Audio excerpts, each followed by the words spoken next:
are watching the Amanda Rose TV, an insider's guide to an honest, happy and successful business and life. I would like to share with you the 5 basic strategic connecting tips. Let me start by saying though, connecting is not networking. Did you know that? Anyone can network, although strategically connecting takes time and effort. The saying, it is not what you know, but who you know, that's now redundant. It is what you know, it is who you know, and what you can do for them. Now here are the 5 tips that you need to know if you are to strategically connect effectively. Number 1 is to know your place. You need to read the room. Understand the big players compared to the small. Where do you fit in? That's where you start. When making contact with the high-end connection, you get in and you get out quickly. Do not attempt a deep and meaningful conversation with them at a function. Don't say, how are the kids when you don't know them. You impress them with a short, sharp version of yourself. I'm fabulous. And then you leave them wanting more. If there is someone more senior than you, offer assistance. I would love to help you with that. Free, of course. If there's someone more junior than you, then be an example to them on how they should act. Number 2 is no drinking. That's right, everyone. No alcohol. People hate hearing this, and they hate it when I say it, but I love it because it's pure genius. It's a guaranteed way to ensure you don't say anything that may offend or blurt out information that may be splashed over the front cover of the newspaper. Let's face it, there is nothing more unattractive than someone who's had too much to drink. All of a sudden, their CEO status is irrelevant, and their behaviour on that night is all you can think about. Do not be that person. On the plus side though, if others drink a little bit too much, you know how the saying goes, loose lips sink ships, just make sure it isn't yours. Number 3 is to understand the hierarchy of business card exchange. This isn't set in stone, although a great guide on how to work the room. The rules on how and why you exchange and ask for a business card are very important.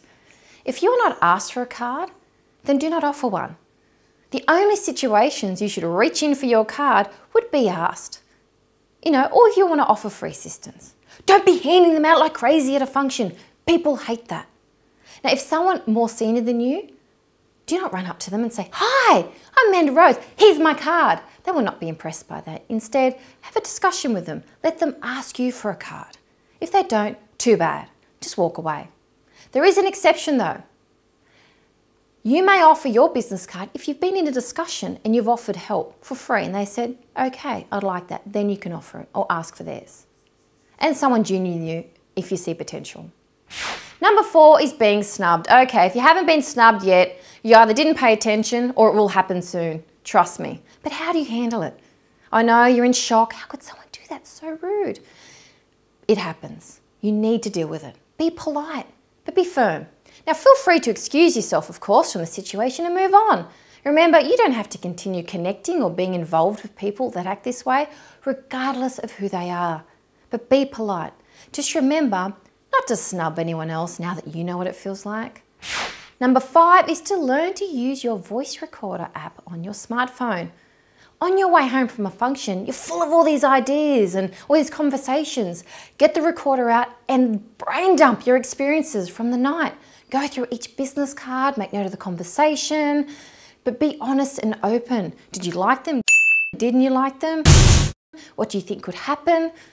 Now, if you promised to follow up, then make sure you mention that. If you said you were going to connect on LinkedIn, then make sure you make a note of that as well.